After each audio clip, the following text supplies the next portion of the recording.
So good morning to the all beautiful students. Last class में हमने plasma membrane पढ़ा था और प्लाज्मा मेम्ब्रेन टॉपिक के अंदर हमने स्टार्टिंग में इतना कवर अप कर लिया था कि कौन से साइंटिस्ट ने कौन सा मॉडल दिया है। तो ये कवर अप करने के बाद में हमारे पास हमने थोड़ा बहुत पढ़ा कि फ्लूइड मोज़ेक मॉडल कैसे वर्क करता है। उसके बाद में हमारे पास में कुछ लैटिस के स्ट्रक्चर थे, कुछ हमारे पास में डॉसन जो साइंटिस्ट थे उन्होंने बताया था। तो जितनी भी सारी चीजें हमने अब तक पढ़ी, अब एक बार उसको रिवाइज करेंगे और फिर आगे का पढ़ेंगे। देख लेते हैं एक बार रिवाइज करके कि हमने क्या क्या पढ़ा है। तो फर्स्ट थिंग हमने देखा कि प्लाज्मा मेम्ब्रेन जो है वो आउटर मोस्ट कवरिंग बनाता है। अगर हमारे पास में कोई भी सेल प्रेजेंट है, यहाँ पे बात कर लेते हैं एक बार। जैसे मान के चलिए कोई भी प्लांट सेल है, तो प्लांट सेल में हमारे पास में सबसे बाहर वाली जो कवरिंग होगी वो आपको याद रखना है। वेट अ मिनट, ये हमारे पास जो होगी वो क्या होगी, सेल वॉल होगी। उसके बाद में हमारे पास में यहाँ पे दूसरी जो मेम्ब्रेन होगी वो इस तरीके से प्रेजेंट होगी, वो हमारे पास क्या होगी, सेल मेम्ब्रेन होगी। और सेल मेम्ब्रेन को हम एक और वर्ड बोल सकते हैं, वो क्या होता है हमारे पास में, प्लाज्मा मेम्ब्रेन बोल सकते हैं। तो यहाँ पे प्लाज्मा मेम्ब्रेन भी बोला जा सकता है, वो भी हमारे पास यहाँ पे होगा। तो सेल मेम्ब्रेन प्लाज्मा मेम्ब्रेन एक ही बात है, इसमें कोई डिफरेंस नहीं है। तो यहाँ तक आपको समझ आ गया होगा। उसके बाद में नेक्स्ट हमारे पास में यहाँ पे हमको क्या देखना है कि बीच में यहाँ पे ऐसे न्यूक्लियस प्रेजेंट होगा, ये हमारे पास क्या हो गया। और न्यूक्लियस की बात करेंगे, उस पर कुछ मेम्ब्रेन जो प्रेजेंट होगी उसको क्या बोलते हैं, न्यूक्लियर मेम्ब्रेन बोलते हैं। और न्यूक्लियस के अंदर हमारे पास में एक स्ट्रक्चर प्रेजेंट होगी हमारे पास, जिसको बोलते हैं क्रोमोसोम। और जो क्रोमोसोम हमारे पास में है वो स्ट्रक्चर कुछ इस तरीके की होती है। अगर हम यहाँ पे दिखाएं तो क्रोमोसोम में यहाँ पे ये जो स्ट्रक्चर प्रेजेंट है, जो बांध के रखने का काम कर रहा है इनको पर्टिकुलर, वो हमारे पास में क्या हो जाएगा, सेंट्रोमियर हो जाएगा। और ये क्या हो जाएगा हमारे पास में, इसकी आर्म हो जाएगी, क्रोमोसोम क्रोमोसोम की आर्म बोल सकते हैं। यहाँ तक आपको समझ आ गया होगा पर्टिकुलर लेवल पे।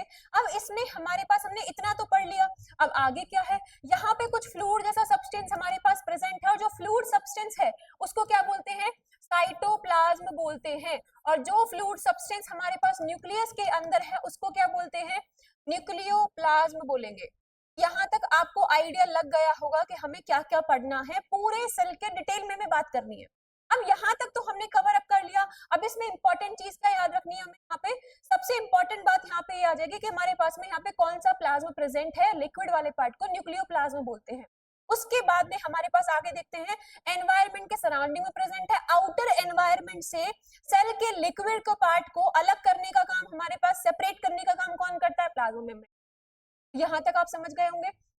आगे देखते हैं हम, यहाँ पे कंट्रोल करेगा एक्सचेंज ऑफ मटेरियल्स को, और साथ साथ में मेंटेन करेगा आयनिक डिफरेंस को, वो मैंने बता दिया था आपको। और प्रोटेक्शन और कम्युनिकेशन ऑफ द सेल करवाएगा। प्रोटेक्शन कैसे, प्रोटेक्शन भाई ऐसे, हमारे पास में आउटर एनवायरनमेंट जो है और इनर एनवायरनमेंट जो है उसके बीच में डिफरेंस कौन क्रिएट कर रहा है, सेल मेम्ब्रेन कर रही है।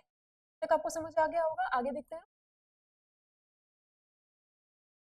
देन वी हैव मेंटेनेंस, या हमारे पास इंपॉर्टेंस इसकी क्या क्या प्रेजेंट होगी। तो इंपॉर्टेंस की जब बात कर रहे हैं तो आपको एक चीज याद रखनी है, यहाँ पे हमारे पास में सेल और उसके एनवायरनमेंट के बीच पे यहाँ पे मेंटेन करेगा रेगुलेशन को। तो अगर मेरे पास कोई ये सेल प्रेजेंट है इस तरीके से, यहाँ पे सेल हो गई, इसको मैं बता देती हूँ, ये cell membrane outermost covering, हमने एनिमल सेल को लिया है। और ये हमारे पास में आउटर एनवायरनमेंट, तो इनर हमारे पास यहाँ पे फ्लूइड प्रेजेंट है, वो हो गया साइटोप्लाज्म। और यहाँ हमारे पास में क्या प्रेजेंट होगा, न्यूक्लियस प्रेजेंट होगा इस तरीके से। तो अगर मैं बात करूं कि हमारे पास में आउटर एनवायरनमेंट को और इनर एनवायरनमेंट को अलग अलग सेपरेट करने का काम कौन करता है, ये हमारे पास में जो सेल मेम्ब्रेन है, प्लाज्मा मेम्ब्रेन है, वो करती है। तो यहाँ तक आप समझ गए होंगे। अब आगे की पार्ट की बात करते हैं। इसमें हमारे पास में एब्जॉर्प्शन, सीक्रेशन, बाकी सारी चीजें मैं बता चुकी हूँ। इंश्योर करेगा सर्वाइवल को, ग्रोथ को और रिप्रोडक्शन को। अंडरस्टूड, यहाँ तक समझ में आ गया आपको। आगे देखते हैं, कहाँ कहाँ प्रेजेंट है। एनिमल सेल में सबसे आउटर मोस्ट कवरिंग है, प्लांट सेल में सेकंड नंबर की कवरिंग है, ये हम पढ़ चुके हैं।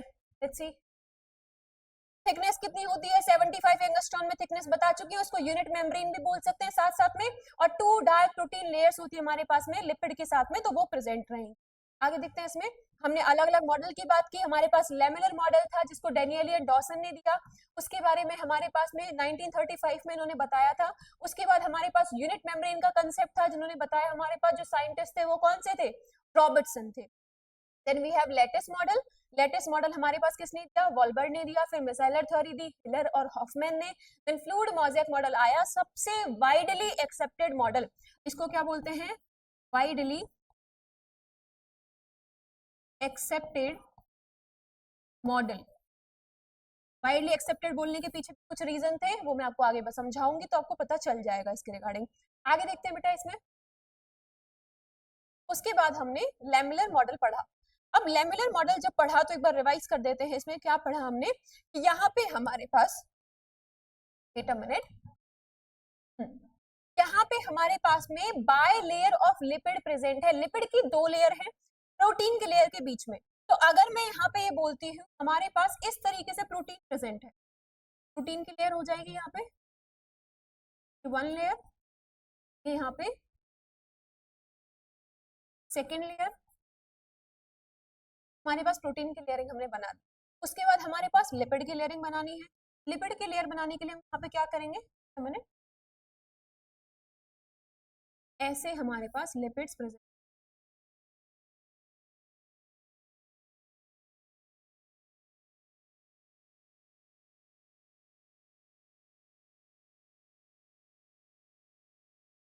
अब ये हमने यहाँ पे इसकी जो लेयर थी वो बना दी, लिपिड की लेयर बना दी। अब इसमें सबसे इंपॉर्टेंट चीज आपको क्या याद रखनी है, वो आपके लिए यहाँ पे काम आएगा, जो आपको याद रखनी पड़ेगी। ये हमारे पास में किस लेयर हो जाएगी, मैं ऑलरेडी बता चुकी हूँ कि प्रोटीन की लेयर आ जाएगी। लिख देते हैं यहाँ पे, किसकी लेयर है ये, प्रोटीन की लेयर है। ये हमारे पास में क्या है, लिपिड की बाय लेयर है, लिपिड बाय लेयर। और साथ साथ में हमने इतना ये हमने पढ़ चुके हैं। उसके बाद हमें क्या याद रखना है, इतना हमने पढ़ लिया। और यहाँ पे ये जो है हमारे पास में पूरा बात करूं तो ये हेड वाला रीजन, और जो हेड वाला रीजन होता है वो कैसा होता है हमारे पास में, हाइड्रोफिलिक होगा। बात समझ में आ गई यहाँ तक। तो हेड वाला रीजन जो हमारे पास है वो कैसा होगा, हाइड्रोफिलिक। ये इंपॉर्टेंट है, ये याद रखिएगा। ये प्रोटीन की लेयरिंग हो जाएगी हमारे पास में, ये लिपिड की बाइलेयर हो जाएगी। यहाँ तक समझ आ गया आपको। उसके बाद हमारे पास में टेल वाला पार्ट आएगा, तो टेल वाले पार्ट की बात करते हैं। ये जो टेल वाला रीजन है ये हमारे पास में यहाँ लिख देते हैं, टेल जो रीजन है वो हमारे पास कैसा होता है, हाइड्रोफोबिक होगा। हाइड्रोफोबिक है, इसका मतलब क्या हो गया कि वो वाटर के कांटेक्ट में आना नहीं चाहेगा, उसको वाटर के कांटेक्ट में नहीं आना है। यहाँ तक आप पूरा समझ गए होंगे कि लिपिड की बायलेयर है हमारे पास में, क्या क्या करेगा क्या नहीं करेगा, तो इतना आपको ऑलरेडी क्लियर हो गया। अब इसमें सबसे इंपॉर्टेंट बात हमारे पास क्या आ जाएगी, भाई ये सब प्रेजेंट है। अब इसका ड्रॉबैक क्या था, तो ये हमारे पास में ड्रॉबैक लिखा हुआ है आपके लिए। ड्रॉबैक क्या है हमारे पास, कि इसके अंदर स्ट्रक्चर को तो एक्सप्लेन कर दिया, बट डायनामिक नेचर कैसा है वही नहीं बता पाए। अब मैंने ये तो बता दिया कि उसकी स्ट्रक्चर कैसी है, बट डायनामिक स्ट्रक्चर नहीं बता पाई हूँ कि नेचर कैसा है उसका। तो स्ट्रक्चर के साथ साथ नेचर का पता होना भी जरूरी है। If you don't know the nature तो वहां कहीं ना कोई प्रॉब्लम है। तो नेचर पता होना चाहिए स्ट्रक्चर के साथ साथ। तो ये ड्रॉबैक हो गया इसका, ये नहीं बता पाए थे साइंटिस्ट हमारे पास में। अब आगे देखते हैं। नेक्स्ट हमारे पास आया यूनिट मेम्ब्रेन का कंसेप्ट। यूनिट मेम्ब्रेन की कंसेप्ट की अगर बात करते हैं तो यहाँ पे हमारे पास में इसको प्रपोज किसने किया था, रॉबर्टसन ने किया था। रॉबर्टसन ने जब प्रपोज किया तो वो कब किया था, 1959 में किया। आपको ईयर याद रखने पड़ेंगे। उसके बाद इन्होंने बोला कि ट्राई लैमिनर स्ट्रक्चर हमारे पास प्रेजेंट है compare to common to all membrane, सारे मेम्ब्रेन में कॉमन होगा ये स्ट्रक्चर प्रेजेंट होगी। थिकनेस हमारे पास अप्रोक्सीमेटली 75 एंगस्ट्रॉन की होती है, तो थिकनेस आपको याद रखनी ही पड़ेगी। यूनिवर्सल डिजाइन है फॉर ऑल बायोलॉजिकल मेम्ब्रेन, कितनी भी हमारे पास मेम्ब्रेन की बात करें, कोई भी सेल की बात करें, उनके लिए ये यूनिवर्सली डिजाइन होंगे। ये कंसेप्ट हमारे पास यूनिट मेम्ब्रेन कंसेप्ट के अंदर बताया गया, जिसको रॉबर्टसन नाम के साइंटिस्ट ने दिया था। और कब दिया था, 1959। यहाँ तक अंडरस्टूड, यहाँ तक समझ आ गया होगा आपको। आगे देखते हैं। अब हमारे पास में आएगा लेटेस्ट मॉडल। अब लेटेस्ट मॉडल के बारे में आप बताइए एक बार, लेटेस्ट मॉडल क्या होता है हमारे पास, किसने प्रपोज किया था लेटेस्ट मॉडल को, जो मैं ऑलरेडी आप लोगों को बता चुकी हूँ कि लेटेस्ट मॉडल हमारे पास किसने प्रपोज किया है।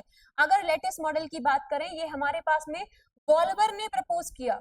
और वॉल्बर ने प्रपोज किया तो 1941 में प्रपोज किया था इन्होंने यहाँ पे। 1941 के अंदर वॉल्बर नामक साइंटिस्ट ने आकर के इस मॉडल को प्रपोज कर दिया।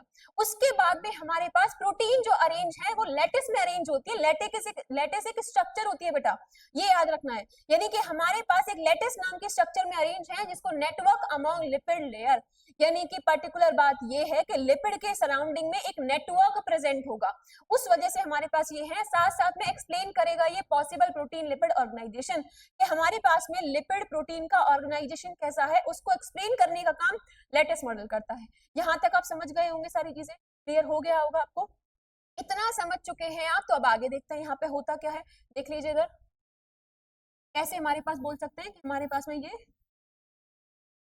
प्रोटीन प्रेजेंट है, कैसे लिपिड है।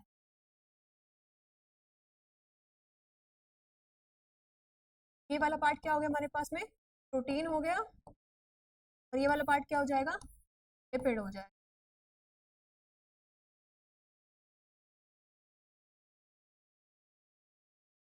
याद रखना है आपको, यहाँ तक आप समझ गए होंगे। अब आगे के पार्ट की बात करते हैं। इतना हमने पढ़ लिया पूरा किसका रिक्वायरमेंट कैसा है, कहाँ पे कौन प्रेजेंट होगी।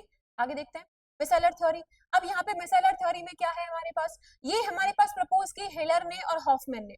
हिलर और हॉफमैन ने इस थ्योरी को प्रपोज किया। उन्होंने membrane made of lipid globules forming micelles, कि हमारे पास में लिपिड जो ग्लोब्यूल्स है वो मिसल्स को फॉर्म करते हैं। मिसल्स कैसे फॉर्म करेंगे, मिसल आपने देखा होगा हमारे पास अलग अलग स्ट्रक्चर प्रेजेंट होती है, मैं आगे बताऊंगी। आपने मिसल का पहले ही आप ऑलरेडी कवर अप कर चुके हैं कि कैसे होता है। साथ साथ में यहाँ पे हाइड्रोफिलिक हेड जो है वो आउटवर्ड्स होगा और हाइड्रोफोबिक टेल जो है वो इनवर्ड होगा। अब हमने लास्ट क्लास में पहले तक पढ़ लिया था, यहाँ से हमें पढ़ना है। तो हेड जो है वो बाहर की साइड प्रेजेंट है, तो ऑब्वियस सी बात है वहां पे कांटेक्ट में नहीं आना चाहिए। और जो टेल वाला पार्ट है वो अंदर होगा, बिकॉज वो सॉरी, हेड वाला पार्ट बाहर प्रेजेंट है बिकॉज वो कांटेक्ट में आ सकता है, और टेल वाला पार्ट अंदर प्रेजेंट है बिकॉज वो कांटेक्ट में नहीं आ सकता। बिकॉज टेल वाले रीजन हमारे पास कैसा होता है मैं ऑलरेडी बता चुकी हूँ, बताइए कैसा होगा टेल वाला पार्ट हमारे पास, हाइड्रोफोबिक होता है। यहाँ तक आप समझ, यहाँ तक आपको क्लियर हो गया होगा। उसके बाद में सबसे इंपॉर्टेंट थिंग हमारे पास क्या आ जाएगी कि टेल हमने पढ़ लिया, देन वी हैव हमारे पास में हाइड्रोफोबिक, हमारे पास टेल हो गया। तो हाइड्रोफिलिक वाला पार्ट कौन सा होगा, हाइड्रोफिलिक वाला जो पार्ट है वो प्रेजेंट होता है हमारे पास में क्या, बताइए, हेड वाला रीजन प्रेजेंट होगा। बिकॉज हेड वाला जो रीजन है वो हमारे पास कॉन्टेक्ट में आ सकता है, किसके कॉन्टेक्ट में आ सकता है, वाटर के कॉन्टेक्ट में आ सकता है। यहाँ तक आप समझ गए, हेड वाला जो रीजन है वो हाइड्रोफिलिक होता है।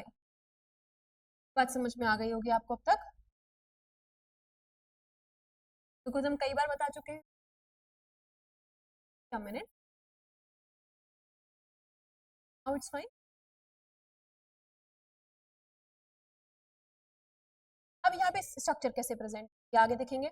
हाइड्रोफिलिक हम पढ़ चुके हैं, could not explain true bilayer structure, ये नहीं बता पाया कि हमारे पास बायलेयर प्रेजेंट है तो कैसे प्रेजेंट है, ऐसा हमारे पास क्या हो रहा है कि वो बायलेयर किस तरीके से अरेंज है, तो that is the main thing, ये हमारे पास में नहीं बता पाया था।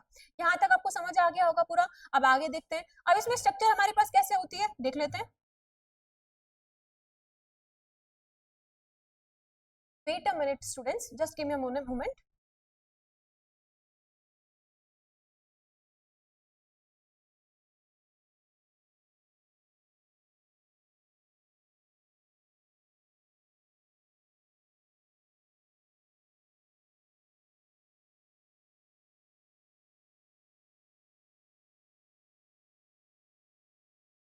हाँ, तो अब तक हमने इतना पढ़ लिया, हमें ये पता चला कि यहाँ पे हमारे पास बायलेयर स्ट्रक्चर कैसे प्रेजेंट है, तो ये नहीं बता पाए थे।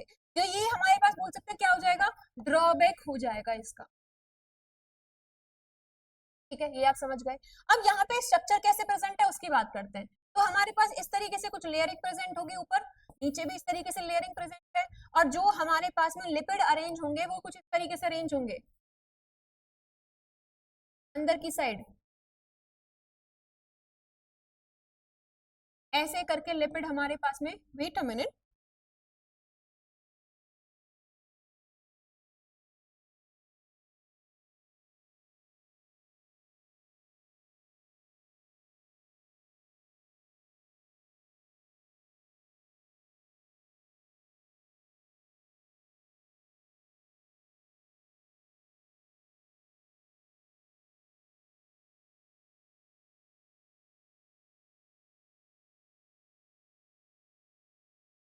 इस तरीके से हमारे पास अरेंज, तो इस तरीके से अरेंज आपको फ्लावर लग रहा है या जो भी लग रहा है वो नहीं समझना है, यहाँ पे स्ट्रक्चर इसी तरीके से होती है। तो ये हमारे पास लिपिड अरेंज हो गए अंदर जाके, लिपिड की बायलेयर कैसे प्रेजेंट है वो नहीं बता पाए, भाई ये तो सिंगल लेयर ही नहीं हुई ना, डबल लेयरिंग तो नहीं हुई। तो ये हमारे पास मिसेलर थ्योरी में हिलर और हॉफमैन जी नहीं बता पाए कि लेयरिंग कैसे प्रेजेंट है। तो आपको बस इतना याद रखना है, प्रपोज किया हिलर और हॉफमैन ने, कब किया? 1953 में किया। उसके बाद मेम्ब्रेन मेड होती है लिपिड ग्लोब्यूल्स की, जिसमें हमारे पास में वो मिसेल्स को फॉर्म करती है। तो इसको क्या बोल देते हैं हम यहाँ पे? मिसेल्स बोल देंगे। मिसेल हमने स्ट्रक्चर पढ़ी होगी आपने, अगर पहले 12th क्लास में केमिस्ट्री के अंदर आता है। यहाँ पे हेड जो है वो हाइड्रोफिलिक है, हाइड्रोफिलिक अगर हेड प्रेजेंट है, आप यहाँ पे देख सकते हैं, तो ये किस साइड प्रेजेंट है? आउटसाइड में प्रेजेंट है। और जो टेल वाला पार्ट है वो किधर प्रेजेंट होगा? इनसाइड में प्रेजेंट होगा। तो इतना आप समझ गए यहाँ तक कि हमारे पास में हेड वाला जो पार्ट है वो किधर प्रेजेंट है? आउटसाइड प्रेजेंट है, और जो टेल वाला पार्ट है वो इनसाइड प्रेजेंट है। तो यहाँ तक आपको पूरा क्लियर हो गया। अब आगे देखते हैं। Next we have fluid model model, और सबसे वाइडली एक्सेप्टेड मॉडल इसको हम बोल सकते हैं। इसके रिगार्डिंग एक वर्ड हम बोलते हैं, वो क्या होता है? This is widely accepted model. Let's say will write all the points. ये हमारे पास में वाइडली एक्सेप्टेड मॉडल है। वाइडली एक्सेप्टेड मॉडल है तो साथ साथ में यहाँ पे हमारे पास क्या प्रेजेंट होगा? प्रॉपर स्ट्रक्चर भी प्रेजेंट होगी। अब इसमें ये सारी चीजें आपको याद रखनी है। साथ साथ हमने क्या बताया, यहाँ पे लेयरिंग कैसे प्रेजेंट होगी भाई देख लेते हैं। यहाँ पे लिपिड की बायलेयर इस तरीके से प्रेजेंट होगी। Wait a minute, different colour,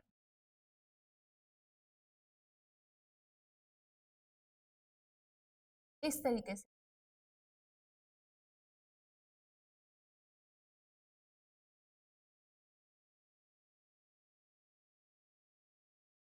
lipid की बायलेयर प्रेजेंट होगी हमारे पास इस तरीके,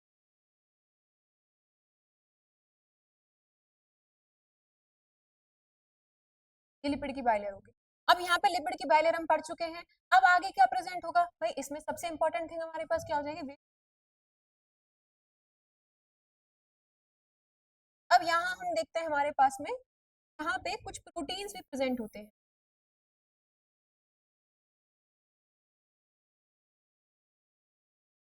एम्बेडेड भी हो। अब यहाँ हमने ये लिख लिया। अब साथ साथ में यहाँ पे हमारे पास बोल सकते हैं पर्टिकुलर लेवल पे ये हमारे पास जो हो गए, हमारे पास क्या हो जाएगा? Hydrophilic head. और जो ये वाला रीजन है वो हमारे पास क्या हो जाएगा? हाइड्रोफोबिक टेल, जो हमारे पास में कांटेक्ट में वाटर के नहीं आना चाहिए। तो ये हम इतना पढ़ चुके हैं। उसके बाद हमारे पास क्या आएगा पर्टिकुलर? ये जो हमने बाहर प्रोटीन बनाई है वो हमारे पास हो जाएगी एक्सट्रिंसिक प्रोटीन, और जो ये है हमारे पास वो हो जाएगा क्या? Intrinsic protein. यहाँ तक आपको बात समझ में आ गई? इतना पूरा क्लियर हो गया। अब हम इसको डिवाइड वो कर देते हैं एक बार, डायग्राम की is important. If you are a biology student ना, तो आपको नॉर्मल डेकोरेशन वगैरह कैसे कॉपी में रिप्रेजेंटेशन करना है ये आना चाहिए। It is a very common thing, इसमें ऐसा कुछ है नहीं पर्टिकुलर, बट अगर आपका रिप्रेजेंटेशन अच्छा है तो आपको आराम से मार्क्स मिलेंगे पेपर के अंदर। Now you can C diagram कितना अच्छा लग रहा है हमारा। तो यहाँ पे आपको क्या याद रखना है कि हमारे पास वाइडली एक्सेप्टेड मॉडल है, लिपिड की बायलेयर प्रेजेंट है, बाहर की साइड हेड प्रेजेंट है जो वाटर के कांटेक्ट में हमारे नहीं आ सकता, सॉरी वाटर के कांटेक्ट में आ सकता है, और जो टेल वाला रीजन है वो अंदर की साइड है जो वाटर के कांटेक्ट में नहीं आएगा, बिकॉज टेल वाला रीजन जो है वो हाइड्रोफोबिक होता है। और साथ साथ हमारे पास कुछ प्रोटीन्स दसे हुए हैं जो अंदर की साइड है इंट्रिंसिक, जो बाहर है एक्सट्रिंसिक। नेक्स्ट क्लास में आपको इसका मैं प्रॉपर डायग्राम शो करूंगी, अभी हम 2D में नहीं बना सकते प्रॉपर डायग्राम, और नेक्स्ट क्लास में आपको प्रॉपर डायग्राम में शो कर दूंगी। तो यहाँ तक आपको समझ में आ गया। अब इसमें प्रोटीन जो है वो पेरिफेरल भी हो सकती है, इंटीग्रल भी हो सकती है। इंटीग्रल मतलब अंदर प्रेजेंट है, पेरिफेरल मतलब बाहर प्रेजेंट है। Extrinsic peripheral protein, integral, intrinsic protein, internal protein, वो सेम ही बात है हमारे पास। आगे हमारे पास एक्सप्लेन करता है फ्लेक्सिबिलिटी को कि मेम्ब्रेन फ्लेक्सिबल क्यों है, परमेबिलिटी को कि परमेबल क्यों है, एंट्री अलाउ क्यों कर रही है, या डायनामिक नेचर को। तो जितने भी ड्रॉबैक थे हमारे पास उन सबको एक्सप्लेन किसने किया, फ्लूइड मोज़ेक मॉडल ने किया, जिसको देने वाले साइंटिस्ट का नाम था सिंगर एंड निकोलसन। तो ये हम यहाँ तक पढ़ चुके हैं, बाकी आगे कल कवर अप करेंगे। ओके, कंक्लूजन भी देख लेते हैं कि प्लाज्मा मेम्ब्रेन सेमी परमेबल होती है, तो मैंने बता चुकी हूँ, डायनेमिक है, वाइटल है, साथ साथ में रेगुलेट करेगी एक्सचेंज को, हमारे पास प्रोटेक्शन को, कम्युनिकेशन को, कम्युनिकेशन तो करेगा एक सेल से दूसरे सेल के बीच में, और हमारे पास एक्सप्लेन करता है स्टेबिलिटी को, और साथ साथ में मूवमेंट कैसा होता है मॉलिक्यूल्स को, उसको भी एक्सप्लेन करेगा। तो ये हमारे पूरे प्लाज्मा मेम्ब्रेन टॉपिक का कंक्लूजन निकल के आया है। आगे हम इसकी और डिटेल पढ़ेंगे, तब तक के लिए आप जुड़े रहिए। आगे हमारी क्लास को एंड करते हैं। Okay, so we have our class main quote, that is, life is 10% what happens to us and it is 90% how we react to it. So what is the main thing? It is a 10% what happens to us in a 90% हमारे पास क्या हो जाएगा mainly react कैसे करते हैं। तो यहाँ पे आपको एक चीज याद रखनी है कि आपके सामने कोई भी सिचुएशन हो, आपको पेशेंट रहना पड़ेगा, आपको पेशेंस रखना पड़ेगा। अगर आपके अंदर धैर्य नहीं है, पेशेंस नहीं है, लाइफ में पीपल ऐसे ऐसे अलग अलग आएंगे जो आपके पेशेंस को हर टाइम पे, हर मोमेंट पे टेस्ट करेंगे। बट अगर आपको आगे बढ़ना है तो आप अपने पेशेंस को बनाए रखें। दुनिया चाहे कुछ भी बोले, अपने ऊपर काम करते रहें, अपने वर्क के लिए पैशनेट रहें, स्ट्रगल करते रहें, चाहे कुछ भी हो। And that's it for today. Bye bye, take care and have a great day.